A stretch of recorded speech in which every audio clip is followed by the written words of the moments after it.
চেলা, মরিলাল এবং কাকাতুয়ার বন্দি দশা কেটেছে এবং তারা সমাজের মূল স্রোতে ফিরে আসতে চাইছে। তাই আজকের সভা তাদেরকে নিয়ে। চোর ডাকাতদের নিয়ে মিটিং মিছিল করে কি হবে?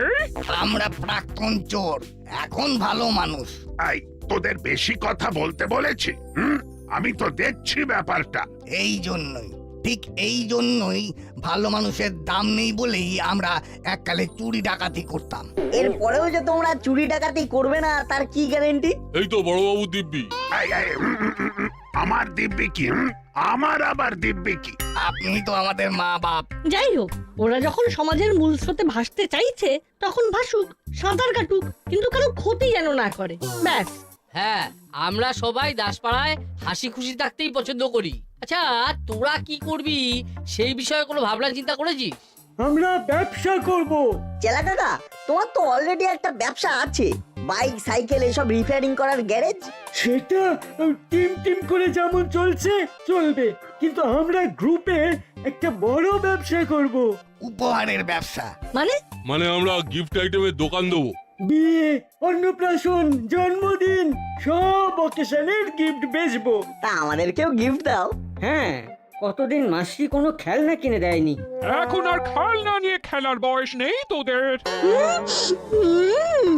সেই তো, আমরা তো তোমার কাছে এখন খেলনা হয়ে গেছি মাসি। খেলনা আর কেন কিনে দেবে বলো? একদম বাজে কথা বলবি না। শান্তন শান্তন, আমরা পাড়ার সব বাচ্চাদের জন্য কিছু না কিছু খেলনা গিফট করব। খুশি? দারুণ খুশি। আরে কে কি খেলনা পাবে সেটা সারপ্রাইজ।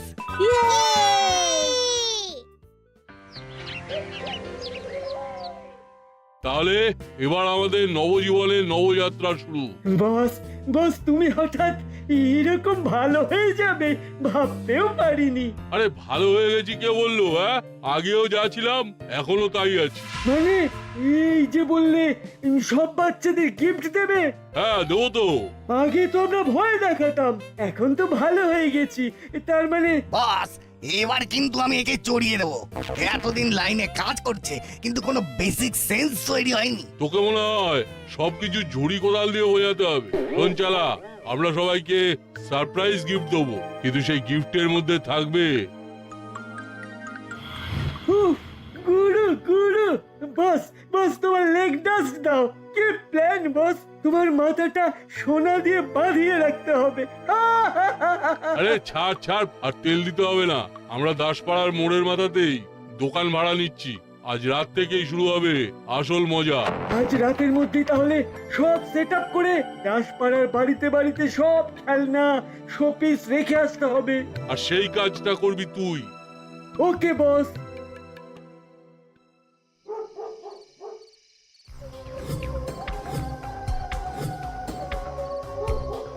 বেশ, সব মোটামুটি কমপ্লিট। এবার শুধু হুলো আর বাটালির গিফটটা রেখে আসতে হবে। এই তো চলে এলাম মিসেস মিত্তিরের বাড়ি। এখানে দুটো গিফট রাখলেই হয়ে যাবে। ওহো, কি যেন একটা ভুলে গেলাম। আরে এই তো মিত্তির ম্যাডামের গিফটের কথা তো ভুলেই গেছি।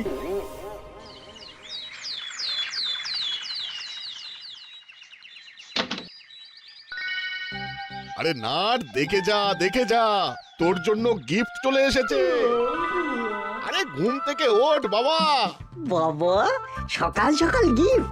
এটা নিশ্চয়ই কাকাতুয়া মুড়িলাল রায় পাঠিয়েছে। বাড়ির গেটের বাইরে রেখে চলে গিয়েছিল। সারপ্রাইজ দেবে বলেছিল, তাই বাড়ির সামনে রেখে চলে গেছে।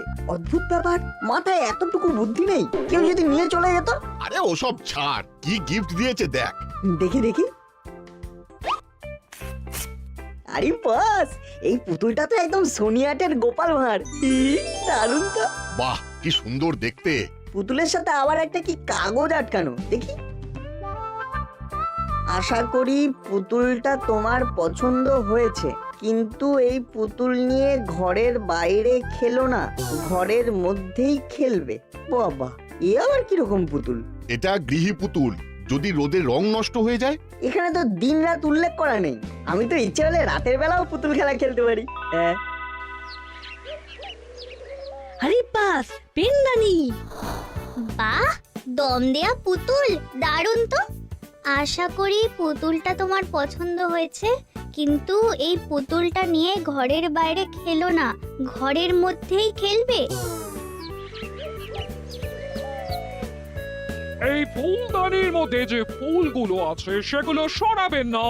এই ফুলদানির সাথে এই ফুলগুলোই সামঞ্জস্যপূর্ণ। মাসি, আমাদের শোপিসের পেছনেও চিরকুট রাখা, আর এতে লেখা আছে এই যে শোপিস ঘরের বাইরে বের করবে না। বাবা রে বাবা, গিফটও দিচ্ছে, আবার গিফট কোথায় কিভাবে ইউজ করব সেটাও বলে দিচ্ছে। তাই তো দেখছি। এ তো পুরো গিফটের গাইডলাইন। তাই তো দেখছি, তাও ভালো চোর ডাকাতগুলোর সুমতি হয়েছে। একবার মুখ ফুটে চাইতেই উপহার পেয়ে গেলি। আমাদের গিফটের সাথে তোমার জন্য বোনাস গিফট। পুরো ভাবার বাইরে মাসি, পুরো ভাবার বাইরে।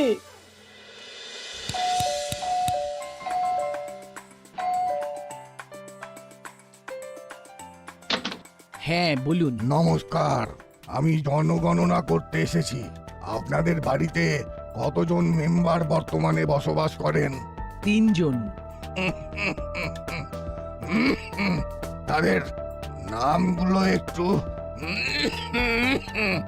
একটু একটু জল পাওয়া যাবে? হ্যাঁ হ্যাঁ হ্যাঁ, ভেতরে আসুন না, আমি জল আনছি।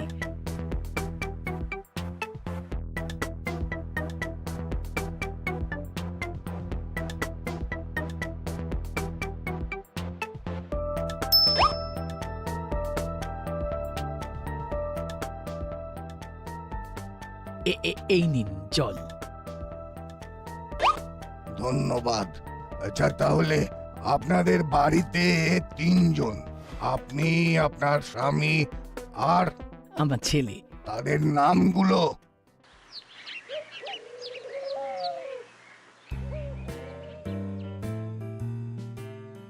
এ বাবা, ফাইলটা একদম আনতে ভুলে গেছি, একবার ফোন করে দেখি।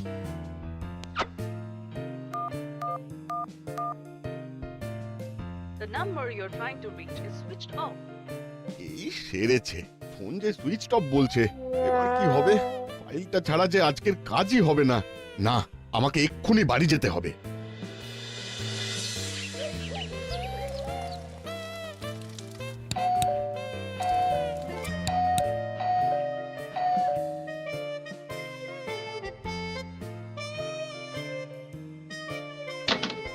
এ কি, তুমি আজকে এত তাড়াতাড়ি চলে এলে যে?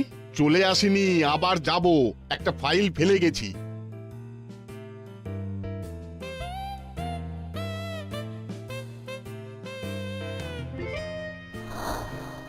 আরে তুমি ফোন করতে পারতে তো। ফোন তো করেছিলাম, কিন্তু তুমি ফোন সুইচ অফ করে রেখে দিলে কি করে পাবো? নতুন ফোন বলে কি আলমারিতে তুলে রেখেছো নাকি? হ্যাঁ, কি যা তা কথা বলছো? সুইচ অফ করব কেন? এই তো চার্জে বসানো আছে। কোথায় চার্জে বসানো? এমা, এখানেই তো ছিল। কোথায় গেল? কি হলো গো? কি খোঁজাখুঁজি চলছে? মা, আমি কিন্তু আবার নতুন ফোনে গেম খেলবো। আরে নতুন ফোনটাই তো খুঁজছি, এখানেই তো চার্জে বসানো ছিল। ঠিক আছে ঠিক আছে, তোমরা ফোন খোঁজো, আমি অফিস থেকে ফিরে ব্যাপারটা দেখছি। তো কাজের চাপ, আমার মাথা খারাপ হয়ে যাওয়ার জোগাড়।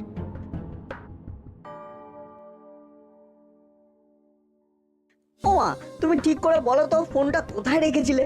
আরে আর কতবার বলবো, আমি তো চার্জে বসে এই টেবিলের ওপরেই ফোনটা রেখেছিলাম। তাহলে কি ফোনটা চুরি হয়ে গেল? ঘরের মধ্যে থেকে আবার কে চুরি করবে? কেউ কি বাড়িতে এসেছিল? ও হ্যাঁ হ্যাঁ, মনে পড়েছে। এক ভদ্রলোক জনগণনা করতে এসেছিলেন, কিন্তু তিনি তো দরজার সামনে দাঁড়িয়েছিলেন। তাহলে তো তিনি জল চাইলেন, আর আমি জল আনতে গেলাম। তার মানে, ও মা গো, আমার এই কি সর্বনাশ হলো গো! নতুন ফোন যে কেনা হয়েছে কেউ জানেই না। বাড়িতে এত কিছু জিনিস থাকতে সেই নতুন ফোনটাই নিতে হলো। এবার কি হবে? হ্যাঁ,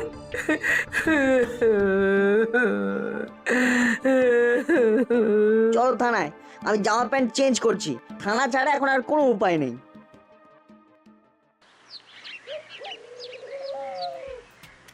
কি বলছেন কি? তাহলে আর বলছি কি, কই আমার কাছে তো এরকম কোনো আপডেট নেই। এখন জনগণনা তো হবেই না। ব্যাস হয়ে গেল, আরো জল খাওয়াও। আরে কিন্তু অত তাড়াতাড়ি উনি জানলেন কি করে যে আমার ঘরের ভেতরের টেবিলের উপরে ফোন রাখা আছে? আহ, এ তো মহা সমস্যা। মুড়িলালরা ভালো হয়ে গেল আর মার্কেটে নতুন বিপত্তি শুরু হলো। এখন তাহলে আমরা কি করব?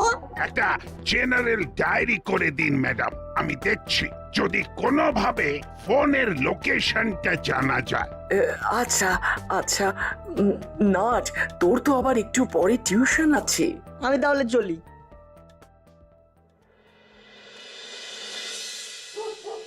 আচ্ছা শোন, তোদের আরেকবার করে নিমন্ত্রণ করে দিচ্ছি। আগামীকাল আমার জন্মদিন, তাই সবাইকে সন্ধেবেলা আমার বাড়িতে আসতেই হবে, কেমন? ঠিক আছে বল্টু, তোর জন্মদিন বলে কথা, আমাদের তো যেতেই হবে। হ্যাঁ, আর পেট ভরে খেতে হবে।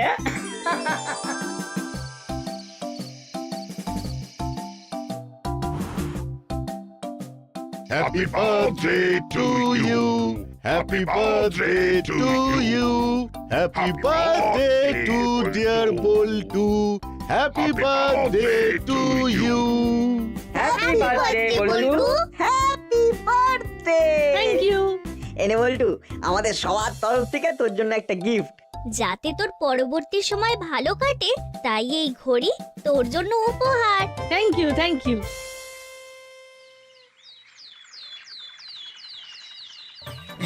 ঘড়িটা দারুণ হয়েছে রে নাট, কি সুন্দর স্টেপ কাউন্ট হয়, আরো অনেক ফিচার্স আছে। এই জন্যই তো এটা স্মার্ট ওয়াচ। তোর থেকেও এই ঘড়িটা স্মার্ট। কিন্তু একটাই দুঃখ, স্কুলে ঘড়ি পরে যাওয়া যাবে না। তাতে কি, আবার বিকেলবেলা ঘড়ি পরবি? এই যে বাচ্চা, তোমার হাতে ওটা কি? Smart watch? হ্যাঁ, কিন্তু আমাকে বাচ্চা বলবেন না, আমার একটা নাম আছে। হ্যাঁ, এসব বাচ্চা কাচ্চা বলে ডাকবেন না তো, প্রেস্টিজ ইস্যু। ওর নাম বল্টু আর আমার নাম নাট। আমার নাম ওয়াচ কং। এ আবার কেমন না?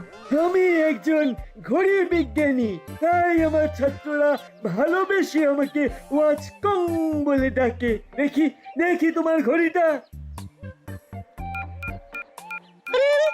করছোটা কি? এই ঘড়িটা ভালো, কিন্তু বেশি দিন চলবে না। কি বলছেনটা কি? এত দামি ঘড়ি? আমার কথা বিশ্বাস না হলে দেখে নিও তোমরা। এ আজব লোক রে বাবা। চল চল, অনেক খেলা আড্ডা হলো, এবার বাড়ি ফিরে আবার স্কুলে যেতে হবে।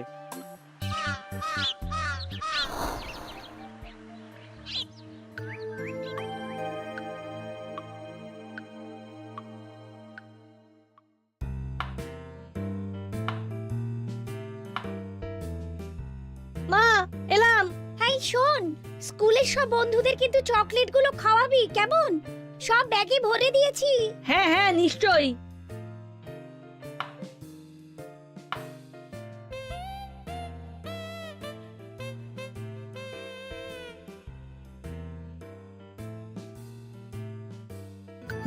বাবা, এখন বাড়িতে অনলি বল্টুর মা আছে।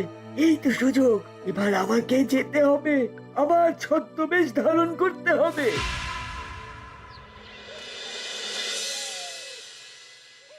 দেখেছো ছেলের কাণ্ড? কালকেই গিফটটা পেয়েছে, আজকেই ঘড়িটা পরা শুরু হয়ে গেছে। কিন্তু এ কি ঘড়িটা চলছে না তো, ডিসপ্লেতে তো কিছুই দেখাচ্ছে না। এখন আবার কে এলো? আসতে পারি? কে আপনি? আমি ঘড়ি বিজ্ঞানী ওয়াচ কং। বল্টু বলছিল ওর রিস্ট ওয়াচটা খারাপ হয়ে গেছে, তাই ওর বাবা মাখন বাবু আমাকে এই বাড়ির ঠিকানাটা দিয়ে বলল বাড়ি গিয়ে পিক আপ করতে। ও ও আচ্ছা আচ্ছা, নতুন ঘড়ি এভাবে খারাপ হয়ে গেল? ইলেকট্রনিক্স জিনিসের কোনো গ্যারান্টি নেই দিদি, কিন্তু আমি একবার রিপেয়ারিং করার পরে 5 বছর গ্যারান্টি দেব। এই ঘড়ি আমি ছাড়া কেউ রিপেয়ার করতে পারবে না।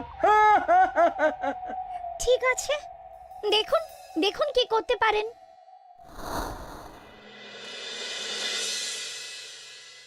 তুমি না জেনে বুঝে একটা অচেনা অজানা লোককে ঘড়িটা দিয়ে দিলে। আরে তোর বাবার নাম করলো যে, তাতে কি হয়েছে? এ কি কথা?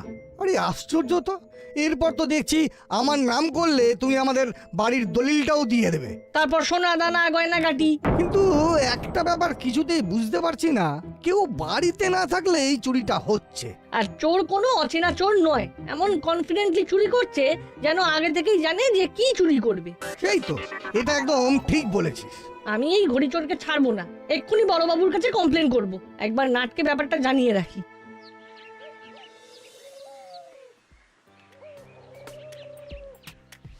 আপনি কিছু করুন বড়বাবু, এভাবে দিনে দুপুরে বাড়ি থেকে লোকজন চুরি ছিনতাই করছে। আর আপনি কিছুই করছেন না, এভাবে তো আর দিনের পর দিন চলতে পারে না। আমি তো খোঁজ লাগিয়েছি।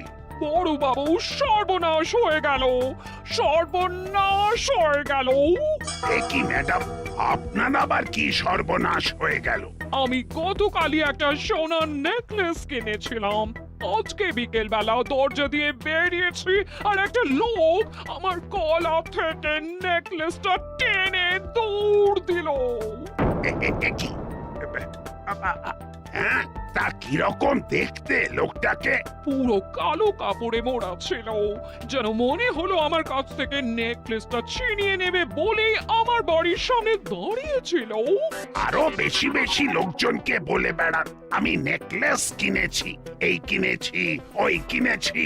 কেউ জানি না, হুলো বাচালিও জানতো না, কারণ আমি কিছু কিনলেই ওরা বায়না জুড়ে দেয় ওদেরকেও কিনে দিতে হবে। এই সেরেছে। এবার তাহলে এই তো মনে হচ্ছে চোর আপনাকে আগে থেকেই ফলো করেছে। এবার আমার কি হবে বড় বাবু?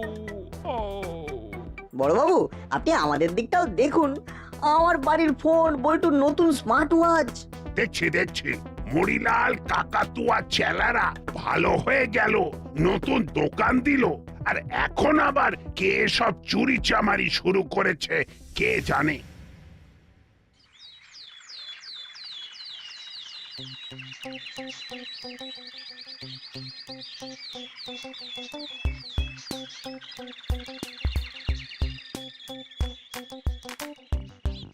কি চিমটি, মুখ ভার তো আমাদের হওয়ার কথা, কিন্তু তোর মুখ এরকম গোমড়া কেন? গোমরা কেন হবে না বল? আমার এই গিফট পাওয়া পুতুলটার চোখ খুলে গেছে, তাই কাছের ইলেকট্রনিক্স দোকানে নিয়ে যাচ্ছি সারাতে। কি বাবা, এই নতুন খেলনা ভেঙে ফেললি? সে কি? চল তাহলে আমরাও যাই। চল চল। এ কি, এ তো চোখ নয়। কি বলছো কাকু? আমার পুতুলের চোখ খুলে গেছে আর তুমি বলছো চোখ নয়? হ্যাঁ, কারণ এগুলো ক্যামেরা। মানে কি বলতে চাইছো? পুতুলের চোখের মধ্যে ক্যামেরা বসানো, ট্র্যাকিং ক্যামেরা। এসব পুতুল কোথা থেকে কিনেছো? সর্বনাশ, এটা তো গিফট পেয়েছি। তার মানে আমাদের পাওয়া গিফটগুলো কি? আমরা চট করে যাচ্ছি আর ঝট করে আসছি। চিমটি, তুই ওয়েট কর, আমরা দুজনেই বাড়ি থেকে আসছি। দেখো তো কাকু, এটাও তো ক্যামেরা। কেউ তোমাদের ওপরে নজরদারি চালানোর জন্য স্পাই ক্যামেরা বসানো পুতুল, শোপিস এসব গিফট করেছে। আর ভেতরে এমন সেটআপ করা আছে যে দূর থেকে বসেই সব সে দেখতে পাচ্ছে। শুনতেও পাচ্ছে নাকি? না না না, শুনতে পাচ্ছে না, কোনো মাইক্রোফোন ভেতরে নেই। তাহলে এবার আমাদের মোবাইল, ওয়াচ, মিত্তির আন্টির নেকলেস সব চুরির রহস্য ক্লিয়ার। আর দেরি নয়, এক্ষুনি মামার কাছে যেতে হবে আর সব ব্যাপারটা গুছিয়ে বলতে হবে।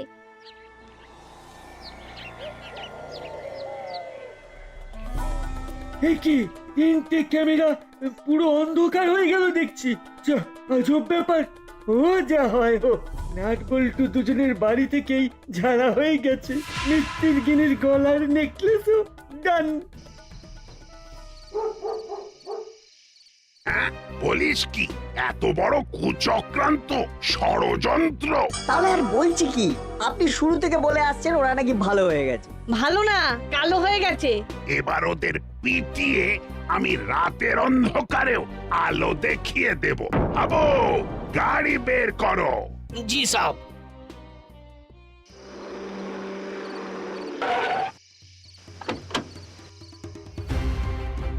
এবার তোদের খেল খতম, মরিলাল চেলা কাকাতুয়া। কি বড় বাবু, কি বড় বাবু, আপনি হঠাৎ? তোদের সব প্ল্যান ফাঁস। পুতুলের মধ্যে ক্যামেরা লাগিয়ে বাচ্চাদের গিফট দেওয়া, আর তারপর তাদের বাড়ি থেকে দামি দামি জিনিস চুরি। এই কেস করেছে বস, ঘুম থেকে ওঠো আর ভাগো। এই ছেড়েছে, টুপিকে খবর দিল কে? ভাগো! আর পালানোর পথ নেই। জেল থেকে ছাড়া পেয়েছিলে, আবার জেলেই তোমাদের খেল খতম হবে। আমার নাম গোপী দারোগা। এক সে বাড়কর এক আমার পায়ে তাড়া। মামা তুমি এখানেই তোমার পায়তারা দেখিয়ে ফিজিওথেরাপি দাও, আমরা এনজয় করি। ঠিক বলেছিস। আবো ধোলাই শুরু। ওরে বাবা,